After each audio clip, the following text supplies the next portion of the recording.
Hey everyone. So today we have author Bhavna Kumari, and finally, after a long wait, we are able to do this session with her, and I'm really thankful for ma'am connecting over here with us. And you've recently written your book, I think. It's called Aim High, Unleash the Potential of Effective Learning, right?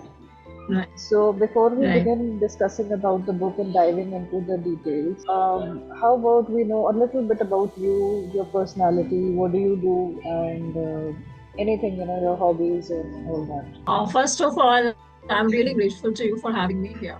It's a matter of immense pride to be featured on your platform, right? And if I have to talk about myself, I am Bhavna, as you know. I have over 2 decades of experience in the world of learning and development. I'm really passionate about empowering people so that they can enhance their knowledge and skills. And then these are all based on the cutting edge principles of neuroscience and cognitive psychology.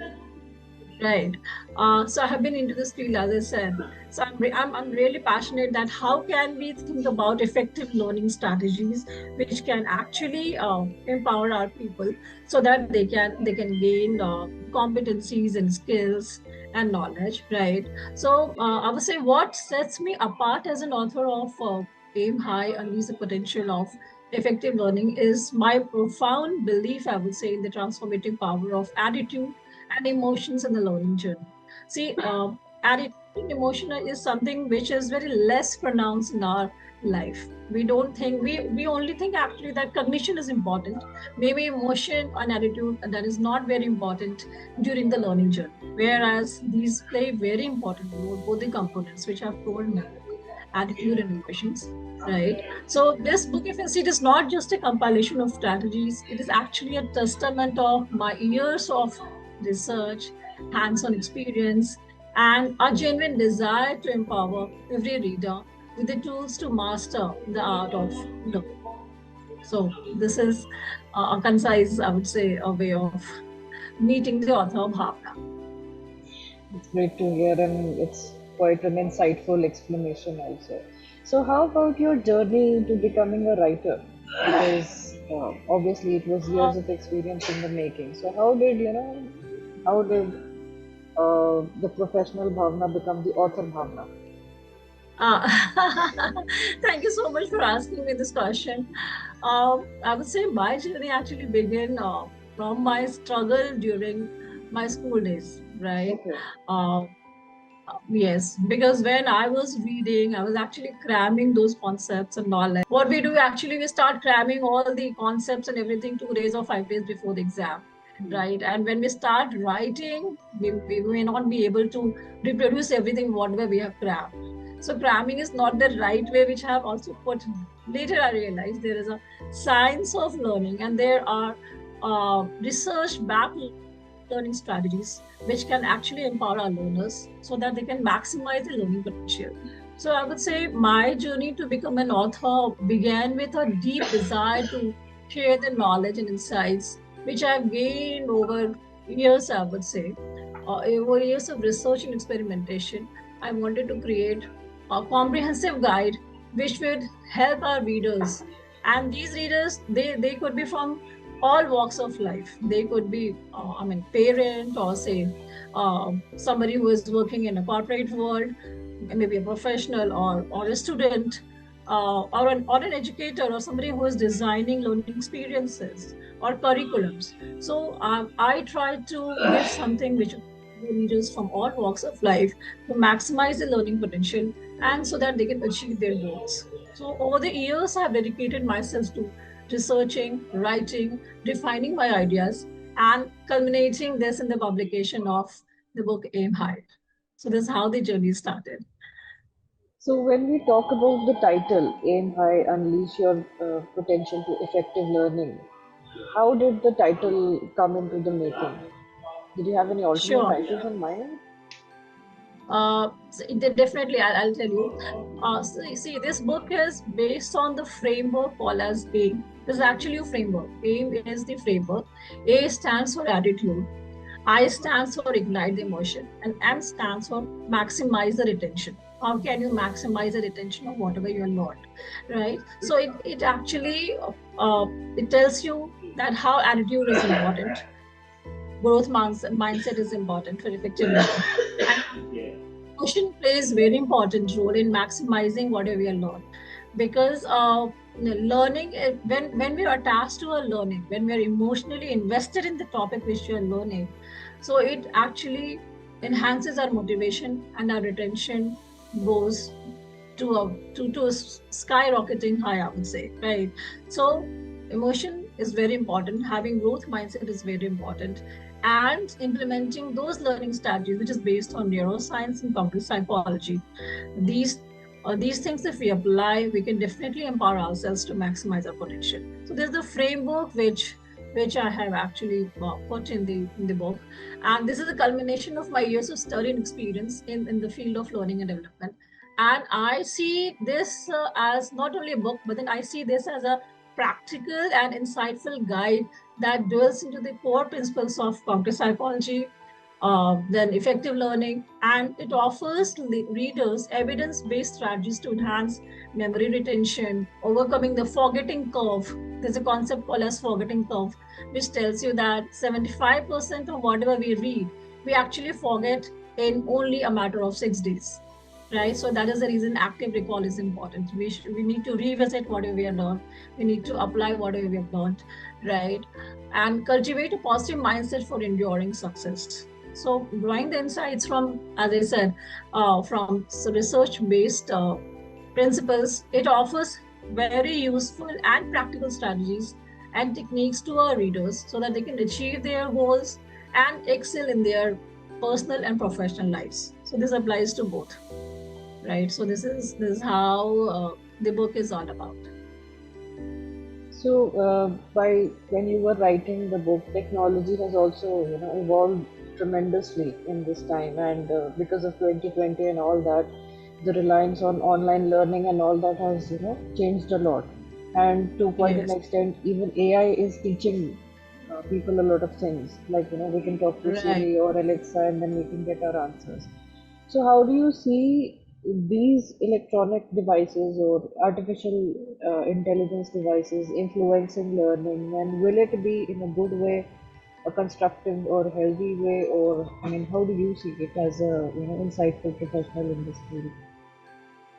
See, I see the evolution of especially generative AI when starting from November 2022, I would say, right? Generative AI, if I have to talk about this has played very important role in our lives, and this has touched everyone in some way or the other.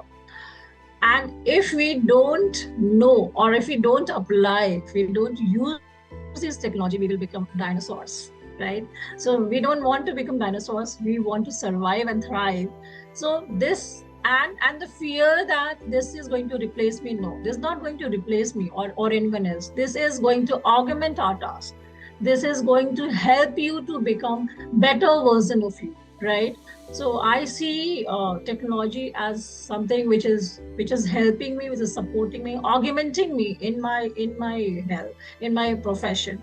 For example, if I'm a learning and if I'm into the domain of learning and development, there if I have to design a curriculum for someone, right, I can use AI, generative AI, as thought partner.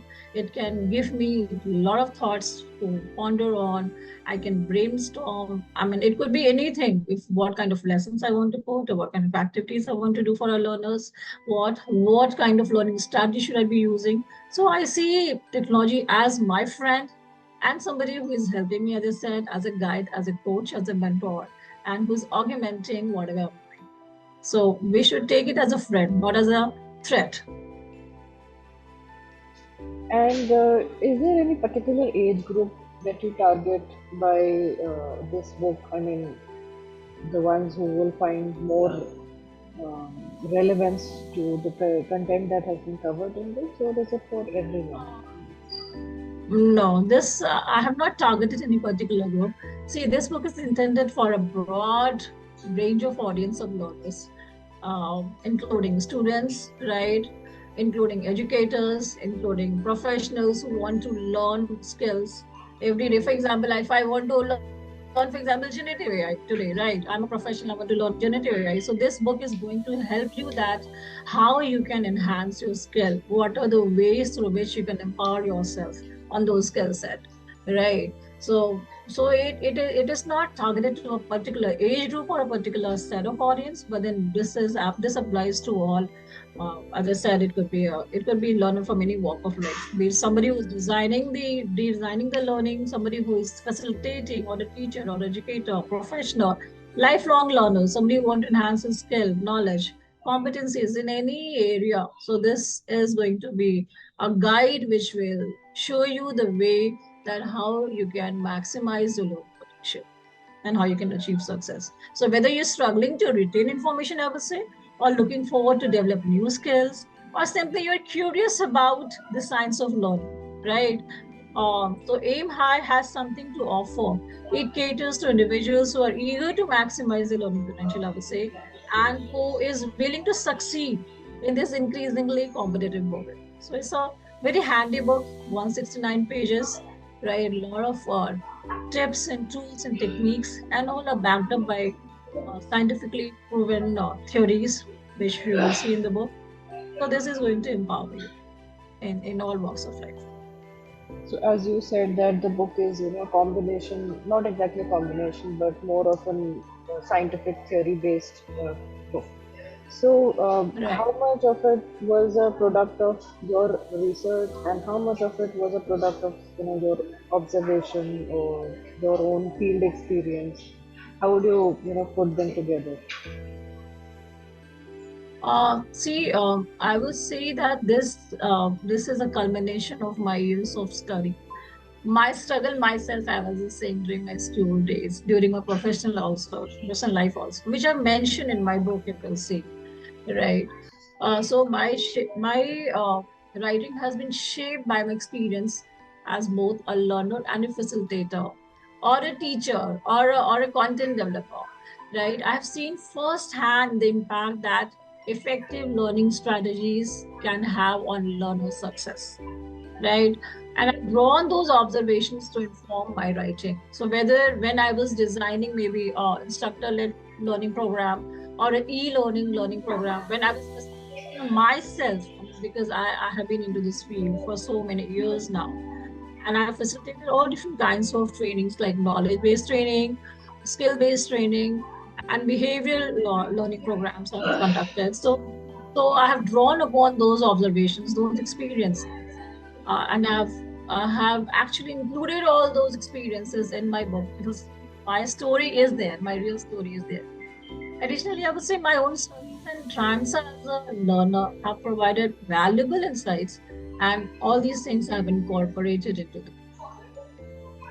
So, but then every student, not particularly any school or college going student, but any kind of age group, whatever age a person is learning, so they have their own Yes, learning experiences, they have their own, aptitude and true. IQ levels, and everything is unique for every learner. So, would you Oh, say that the strategies of effective learning can also differ from every learner? see, it depends that what you are learning. It depends on what actually you're learning, but the learning strategy will not differ. The science of learning will not differ. For example, I'll quickly tell you the fascinating research of neuroscience is neuroplasticity. So, what is neuroplasticity in plain simple words? Neuroplasticity is actually adaptability of our brain to change in response to the environment, right? So whenever we experience something new, our brain is changing. Heart is changing because there are millions and millions of neurons in our brain. And whenever we learn something, whenever we experience something new, one neuron gets connected to another. Whether you are learning something which is related to AI, whether you are learning something which is related to communication skills, or say negotiation skills, or leadership development, or you are learning some new concepts in maths or science, okay? Or if you're not learning, you're experiencing something which is happening around you, but then the neuroplasticity is happening. That is common across all. So the learning strategy or the science of learning does not change basis the age or the domain in which you are into. The science of learning remains the same, the learning structure, the effective learning structure, which makes an impact on our learning journey or our learning process that remains throughout, irrespective of your domain, irrespective of your profession, irrespective of. And by the way, we can learn throughout our life. Earlier, it was believed that when we cross 60, we have less, capability to learn. But then now, the neurosciences prove the fact that we can learn at any age, That is true. right? So it remains the same. Is what I'm trying to say.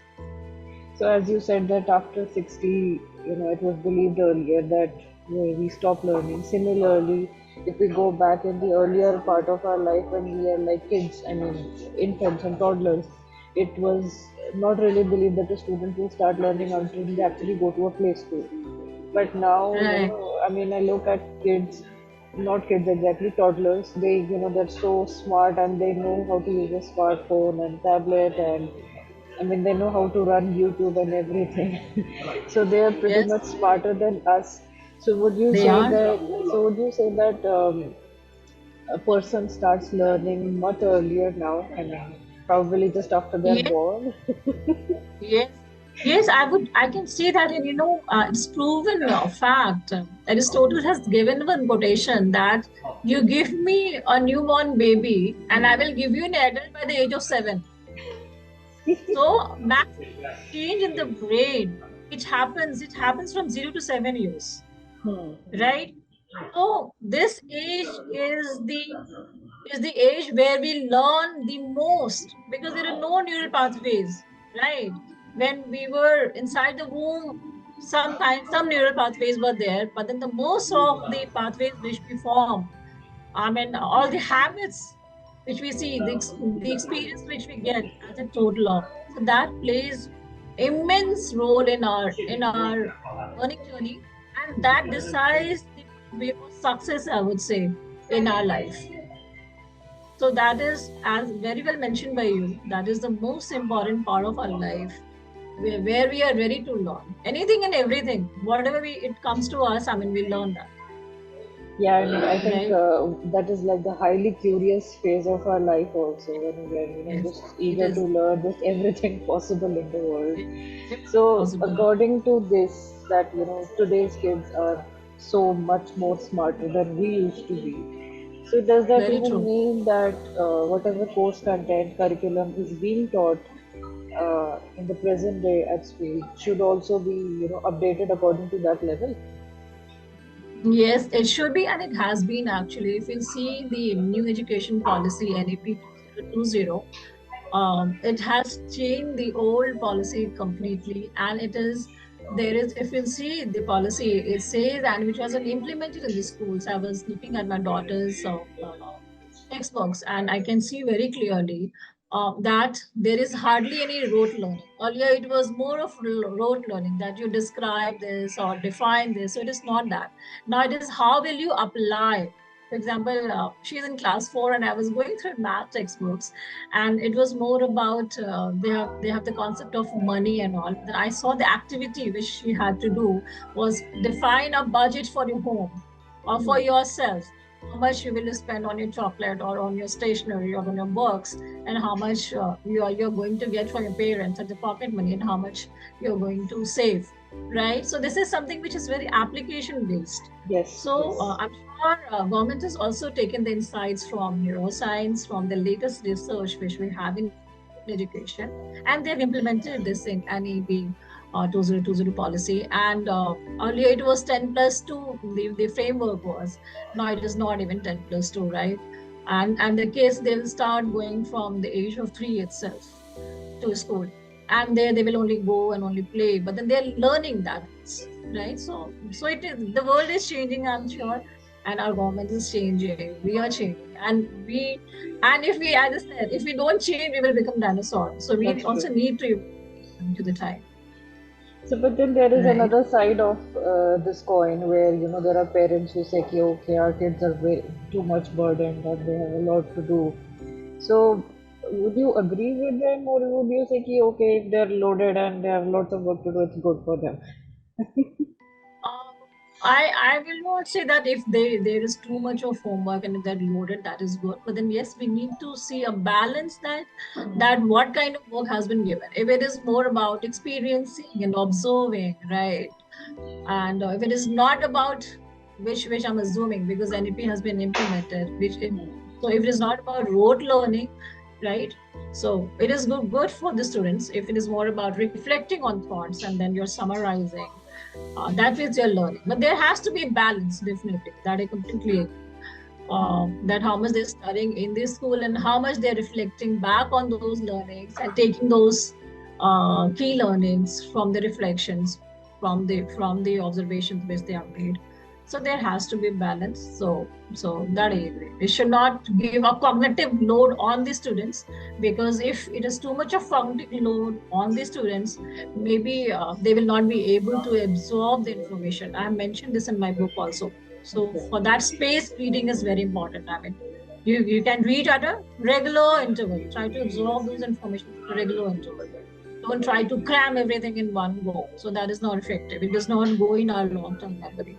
So we need to have a balance, I would say, in the schoolwork and at the home what they're absorbing.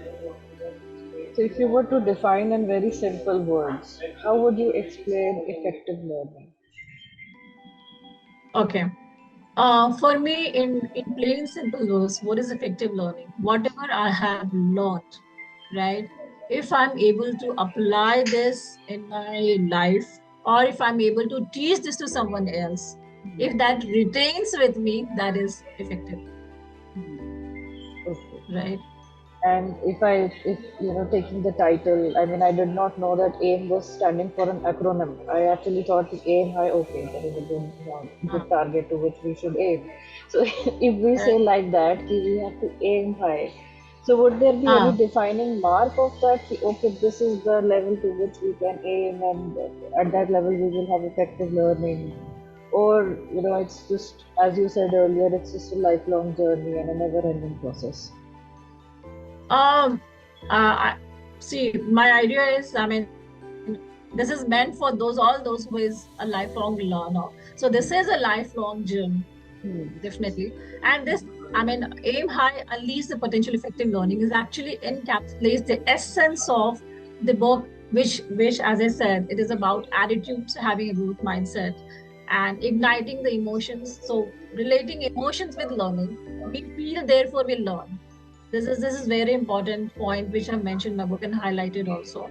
Right. So setting ambitious goal, striving for excellence in learning. So it is actually, and I've given the call to action also for readers to aim high in the pursuits and to approach the learning journey with determination and purpose. So this is something which is meant for lifelong learning, in summary. Okay. So even for me, even this short session had a lot of learning. Even I learned a few new things which I was not aware of. And I wish you all the best for the book. And I'm sure it is available in Amazon, right? Yeah, it is available on Amazon, Flipkart, Great. and on the website of Astitva Prakashan. And Great. Akhila, thank you so much Yeah. for asking me those insightful questions. Maybe even I had not thought of certain things, right? As an So interview, it's just the curiosity that, okay, what went, how it happened, and all that. So even I yeah. was wondering what are the other good questions that I can ask you. So yeah, it was a great session and great talking to you. And I hope that someday you will be writing more and we can again connect and have an amazing session just like this one. So I'm also looking forward to it. And it was indeed a real pleasure connecting with you, I'm answering glad. to your questions, and learning from you as well, right? Thank you. Because Thank you. learning is a continuous process. We all Yes, learn from each other. we all I are completely learning. Yeah. Thank you so much. And with that, we thank have you. come to the end of the session. So if you are Mhm. interested in buying the book, it is available in Amazon, and I will be, I think, mentioning it somewhere in the at the beginning or the end of the video also. So Sure. with that, I Million will, thanks. yeah.